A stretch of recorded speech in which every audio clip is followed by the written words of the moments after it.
Now if you put on the low, well, is it recording? This is going to be the best podcast we've ever done. Let's go! I ain't never missed my cue.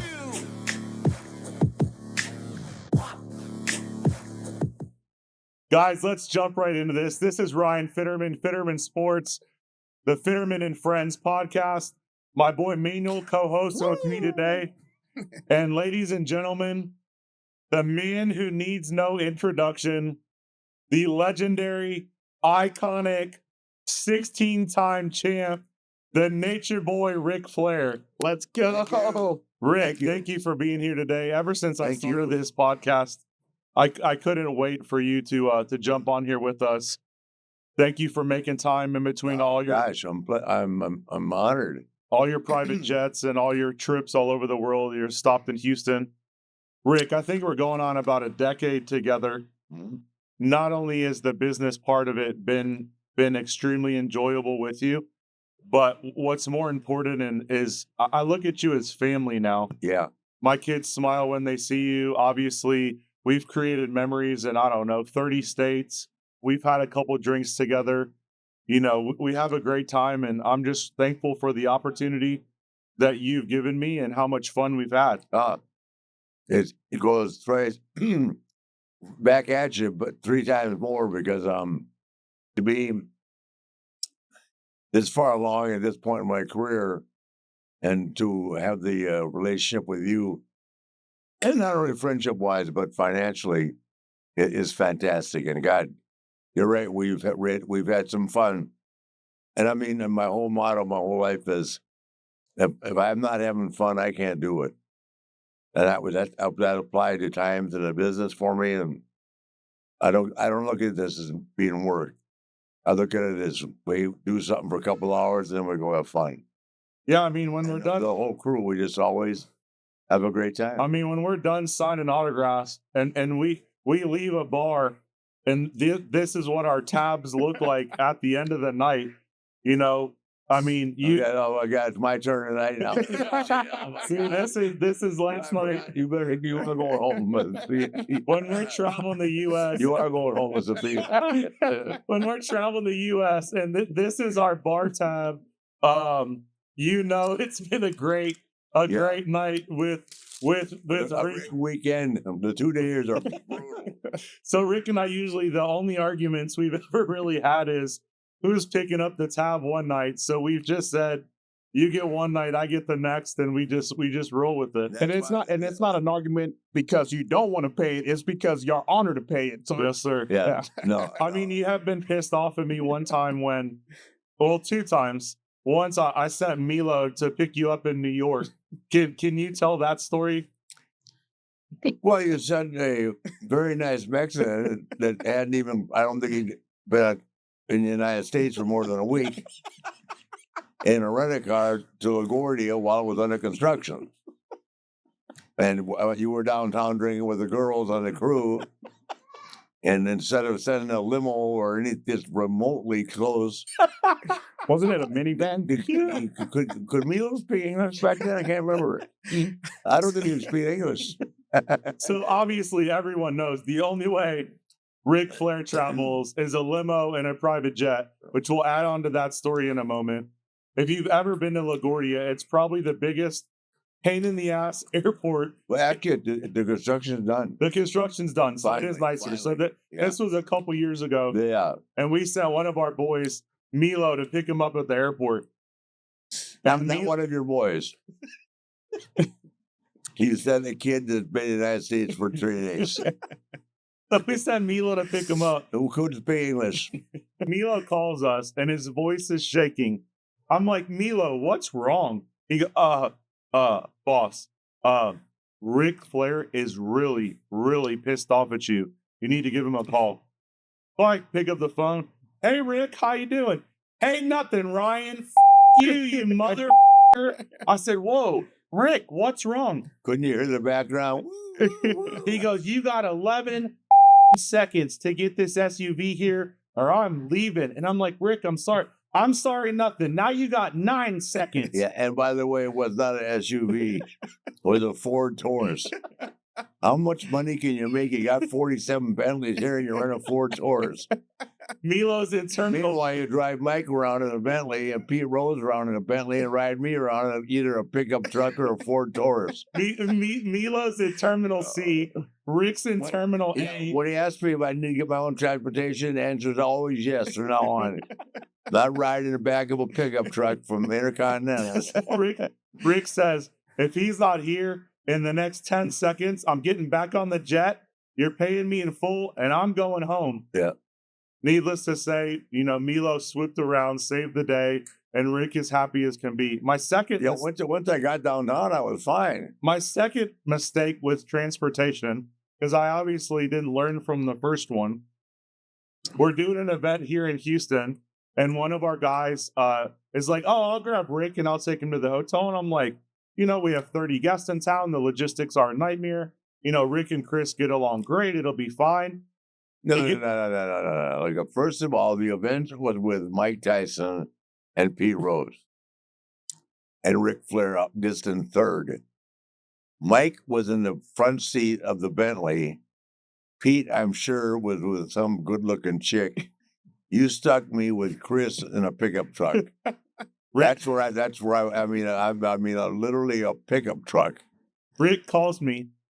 He says, "Hey, don't you know who I am?" I did not even say that. I said, yes, Rick, I know who you are. He goes, "I'm limousine riding, and you got me in a pickup trap with Chris?" Yeah. He goes, "This will never happen again." I mean, what's the word in wrestling where like people are, like a character, a gimmick. Oh yeah, gimmick. Well, ladies and gentlemen, let me explain something to you, okay?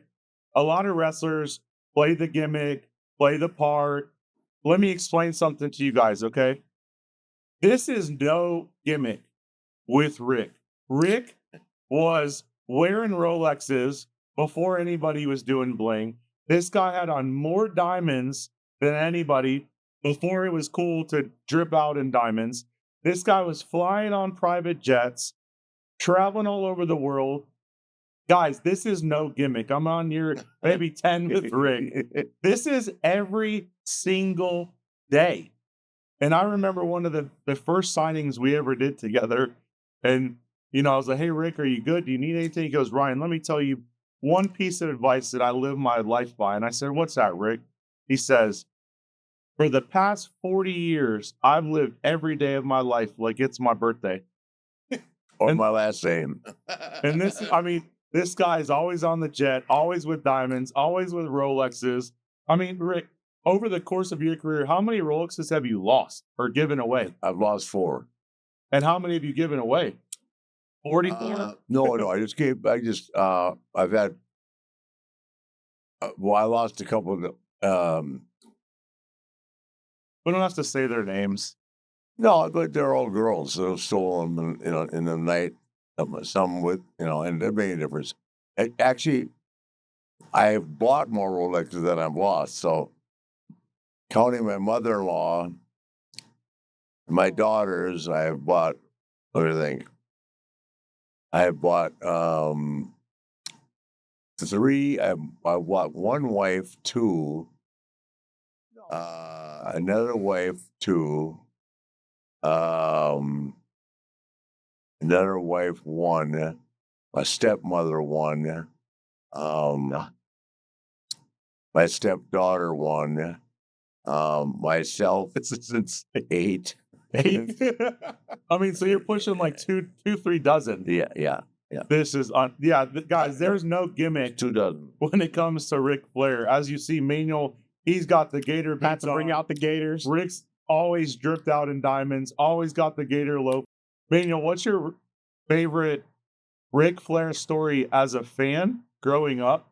And what's your favorite Ric Flair story as, flying around the country with him the past few years? Well, as a wrestling fan, I was always more of a WWF at the time kind of guy. So his whole beef, I guess you would say, with Macho Man and the whole 92 era, the whole, Royal Rumble. Still to this day, the butterfly robe, it's my favorite robe of all times. So when we get that photo sign, which is one of our best sellers, it's like takes me back to that time when I was a kid. seeing the whole vignettes of you and Miss Elizabeth and stuff like that. Yeah. That was some good times right there. Well, that's a funny thing. I still cannot figure out why she's not in the Hall of Fame. Miss Elizabeth, Yeah. he deserved it. She was one of the first women. She was the first. I Yeah. mean, Macho was, and people get mad at me when I say this, but he was not the same without her. She was legitimately, she made his gimmick. Yeah, for That sure. makes sense? Because she was so unique. No one touched her. She wasn't a wrestler. Beautiful girl. And, there's speculation on why, Macho took so long to get Macho in the Hall of Fame, but who knows? I know the tragedy of Liz, dying and the whole history of That that. was sad. Being serious for a minute with Luger and that. It's one of the most horrible things, that I've ever. I mean, it's a reason why. The reason why I don't do drugs and haven't done them, thank God. Because not only in wrestling, but in life in general, we got to find more health related issues due to being overly medicated for one reason or another. So I didn't mean to switch the subject. No problem. Yeah, no. No, I've done everything else in the world wrong, but I've never done the drugs. So that thank God. And I don't know why. 'Cause I'm an idiot about everything else. But I have never did any drugs, and I think that's one of the reasons that. And I did take steroids, but only when I remember to. Because I had so much fun drinking. I'm not going to worry about giving myself a shot at 3 a.m. in the morning when I'm trying to get laid. Hell yeah. I'll take it tomorrow. Manuel, what's your favorite story as being able to have the opportunity to work with Rick and travel half the United States with him? Well, I'm a cheat, and I'm gonna say a couple of multiple.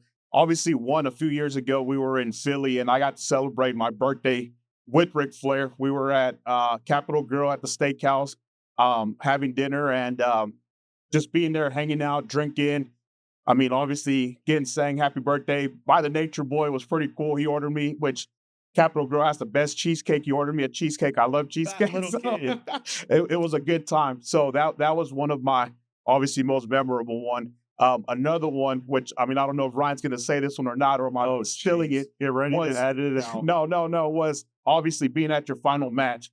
Just you invited us. We Yeah. had all access. We were in the locker room after the match with Undertaker, Kid Rock. Yeah. Charlotte Flair was there. And it was just surreal. It was a pretty cool moment after the match, It was before a the kid. match, just hanging out in the back, Yeah. locker room. Yeah, that was a privilege beyond words. Something that you have a last match.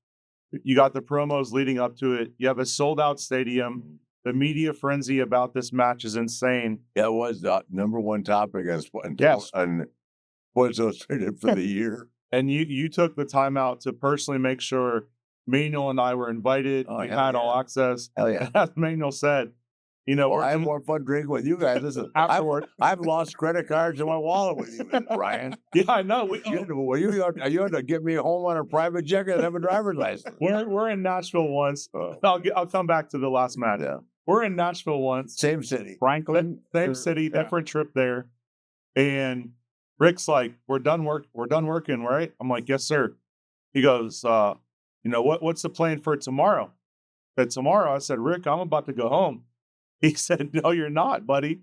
I said, well, what do you mean? He said, tomorrow, we're doing Sunday Fun Day at Kid Rock's house. Yeah.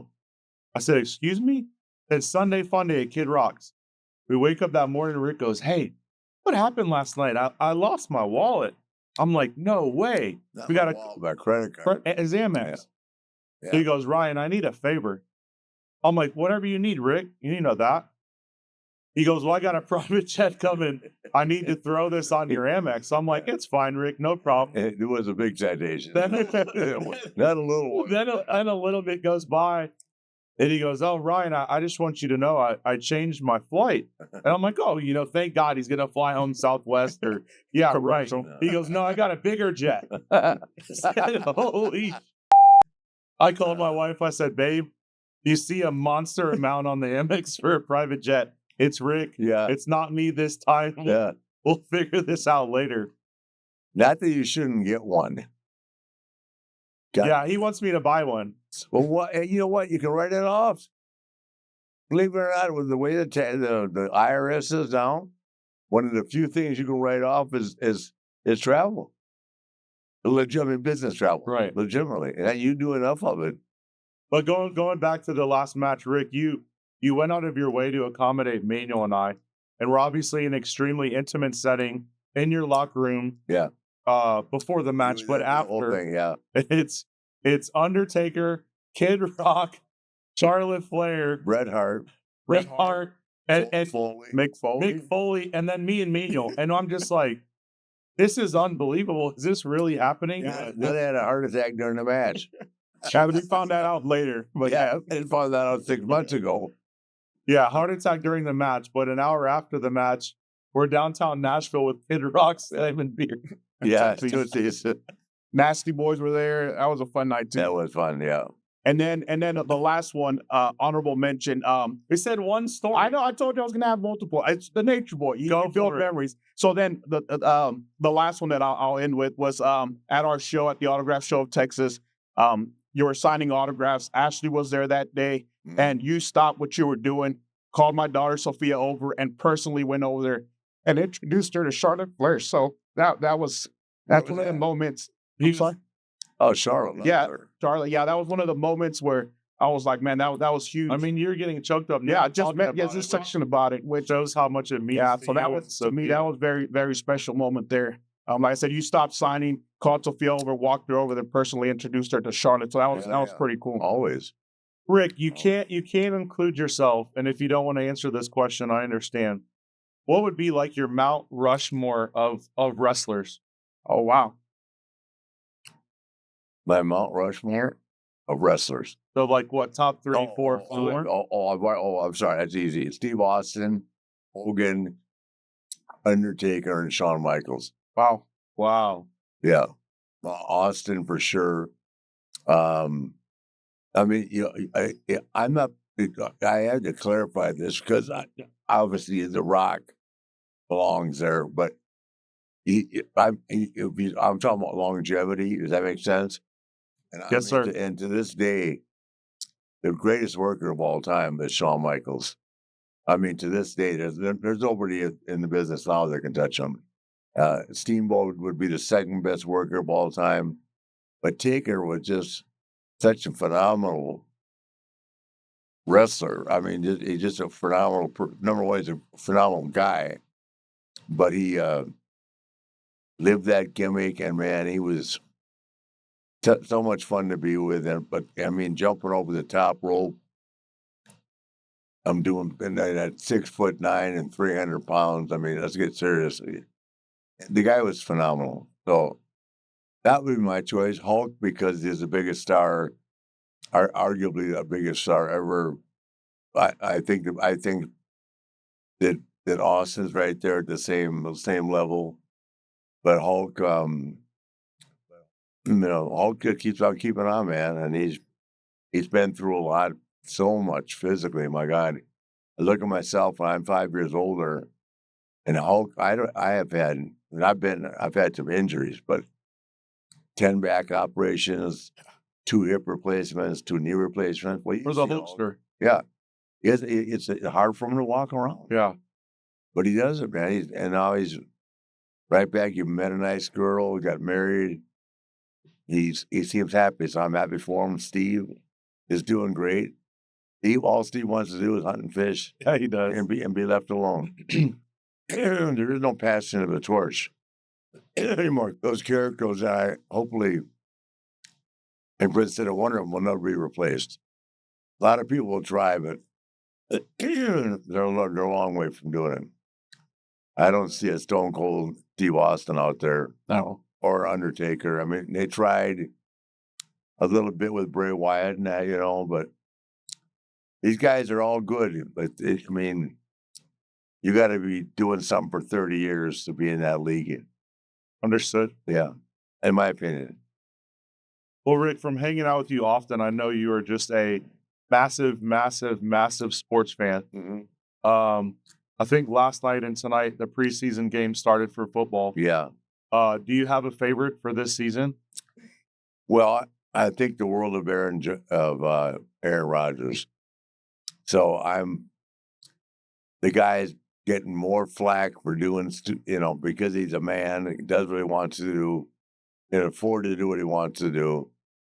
I'm really hoping that Aaron and the Jets have a great year. Obviously, Jim Harbaugh and the Chargers, because Jim and I are very close. I want to see any young kid that's coming along, because they put so much pressure on these guys because they give them so damn much money. and social media today, or the opinions of people that mean nothing. I look at like Paul Feinbaum. But when he starts talking, I just want to vomit. I've told him to his face, "You don't know what the you're doing, dumbass." I know you guys have had some Oh my some God. beefs online. Blaming Harbaugh, my God, for what?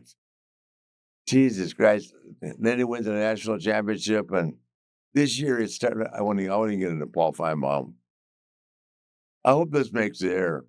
Paul, the fact that you're on TV is an embarrassment. Anybody knows anything about sports. You got your head so far up the Southeast Conference, you can't see the rest of the world. And you would never say to Lincoln Riley what you said about him on TV. You'd never say it to his face. If you say it to his face, I'll respect you. You won't. There you go. All right, Mike. He will slap you, Paul. There you Well, go. that Stand for the escalated Nature quick. Boys. So the favorite of the year is Aaron Rodgers. For me, yeah. Okay. Wow. All right. Maybe I like the Buccaneers because I live there and all that, but I want Aaron and the Jets. I mean, they put so much boast on him. I mean, for going to Egypt and not going. I mean, come on, guys. I mean, like you just mentioned, Tom Brady. I'm not such a fan of Tom Brady, and I've only met him one time, but he was so nice to me. I mean, but just when you think that you got to humble yourself, and someone goes, "Hey, I'm a big fan," I went. Tom Brady just said to me, right? that's awesome. I know Michael Jordan real well. I know LeBron just casually. Charles Barkley I know real well. I mean, I'm blessed to know so many guys. And one of the things I like working with you is I used to work for somebody, I won't mention her name, in the same business. They got mad when I wanted to go around and have fun with everybody. But who doesn't want to walk into a room with Clyde Drexler, Olajuwon? You have so many quality, being in the position you're in, and as big as your company is, he brings everybody in, guys. I mean, and he allows me, he doesn't care about walking around and say hi and bullshit with Clyde Drexler and that. Some people, when you're working for them, they just want you to sit there like you're a slave. With Ryan, it's always fun. And I mean that.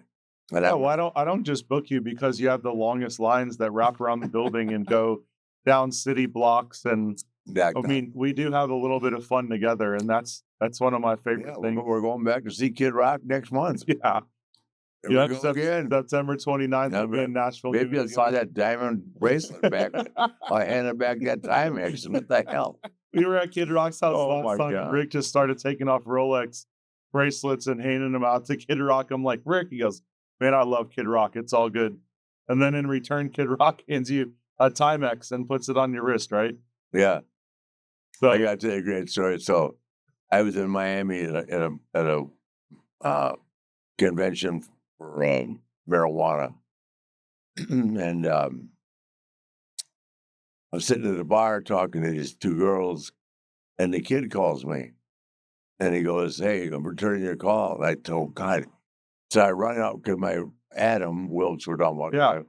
has been wanting to meet the kid just to endorse our marijuana, right? And Ric Flair drip. And so I phoned Adam, and the kid goes, "I don't know who the you are, And you couldn't afford me anyway. Let me talk to Rick. He said, call me again, kid. He's just a great guy. But man. he's the best. We went to his property. I think he has like 650 acres outside of Nashville. And when I Beautiful. say everything is immaculate and perfect on his property, it's an understatement. Then we walk into, he has a barn It's got dominium. about 100 thoroughbred horses on it. I mean, it's Yeah, he's got a barn dominium that we walk in, and I mean, it's the size of my building, right? It's unbelievable. It's got chefs everywhere, brunch, steaks, grill, and this. it's got a studio in it. Yeah, he took us to his A studio. recording studio that'll seat 150 people. Yep, and we walk in, and he's just got a regular old cooler off to the side and pulls out some cold beers and hands us drinks, and I'm just like, what? How am I even here? This is unbelievable. But you know, when you're doing Sunday Funday with Ric Flair, everything's on a different level. We're fixing to go back. This time we'll be with Darius too. Oh man, Yeah, we had a great time. Daniel, what's your favorite Ric Flair match ever? When we're doing signings and items come up, we're always like, "What, Daniel? What's this from? What's this? What's this robe?" I from?" mean, You were telling us about the robe in the Smithsonian earlier. How? yeah. What's your favorite? I mean, you have his, your whole arm is filled with Rick's tattoos and his quotes. I mean, like I said, going back to the Royal Rumble, he wins the Royal Rumble, wins the title belt. Obviously that was huge. Obviously his retirement match with Shawn Michaels. I mean, that probably went down as one of the most classic, iconic. That's the robe you said was in the Smithsonian, right, Rick? Yeah. He's cool today. I'm getting it back. So that match right there to me, I'm myself to you. I'm grateful for that. I would love to own it. No, but I mean, those are things you can use. You know, it's something I hate to talk about, but you know, as you know, we lost Kevin Sullivan this weekend, but it reinforces what I say every day. You know, one day it's going to catch up. It always does. You know what I mean? Live every day for today. Yes, sir. Well, Yes, sir. they're telling me to pull up. My doctor sent me for a Ultrasound? ultrasound on my liver. He said, "You got to slow down, man." I go, yeah, it's a little late now, so I'll probably ease up a little bit. But what am I gonna do? Play golf? Pull my putt? I mean, come on, drinking's fun. We have good times. Oh my gosh. No, I'm really, at 75, I'm not gonna pull up and change my life. I've almost been dead 3 times already. Might as well enjoy it, right? Yeah. Well, Rick, listen, it's we've had a hell of a journey together. I'd like to say we're still We're just beginning. Look at the fall we got. we're just getting started. Yeah, this year. God, how much vodka and tequila we're going to consume between now and December 7th? I think we have. I don't know. You're going to make me enough. I'll be able to buy a Christmas present for the world on just what you're paying me between now and December 7th. We got like 12, 15 gigs to finish out the year. We're doing Nashville, New York, Colorado, North Carolina, Yeah. Chicago, Maryland, Virginia, Baltimore. Yeah. So we'll finish the year off strong. We're walking the streets of Baltimore, Charlie Pride. Oh my goodness, Rick! Thank you for doing my podcast. Thank you for coming on. Thank you. It's never a dull moment when you're around. We have we were saying this morning. It's like we laughed for like 5 hours straight last night. I mean, it's the best hanging out with you. The energy that you give, the love that you fill a room with when you walk in, the opportunity that you. Man, well, you know, he just set me up for night number 2 with the credit card. It's on video now. Hey, and by the way, nobody's invited. I just invited him and his wife. No one else is coming. You did on your own. Oh my gosh. That bill had to be $4,000 last night, right?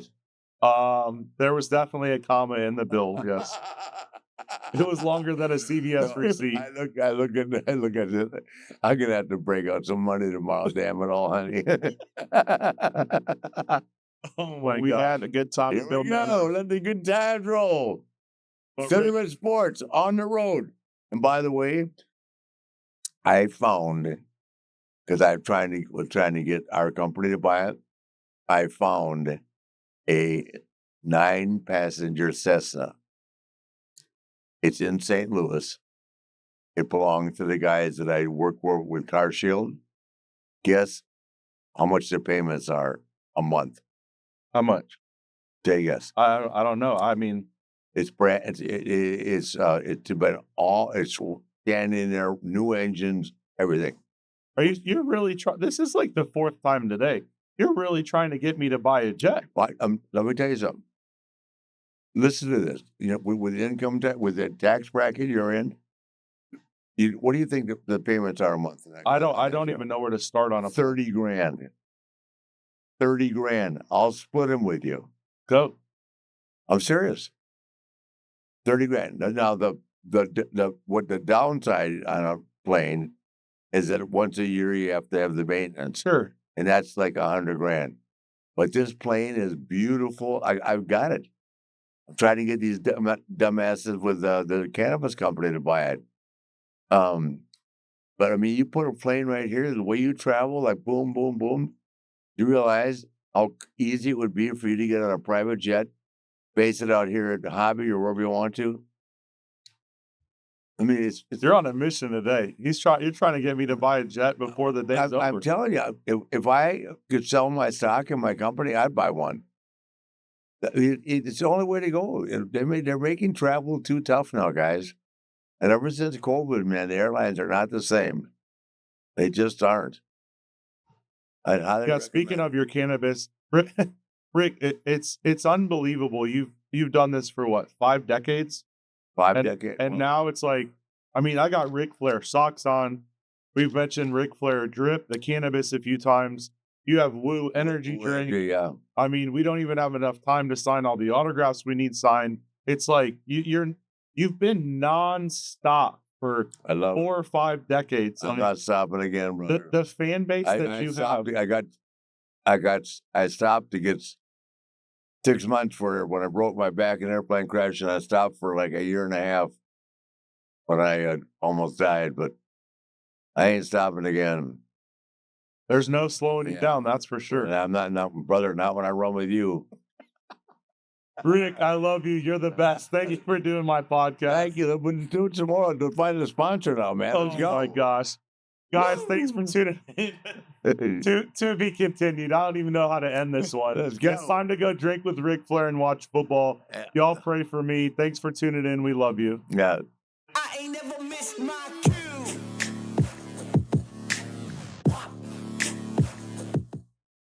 I'm Brian. Ryan's my son. I'm going to watch over him, and I'm going to find a girl right now to call me daddy.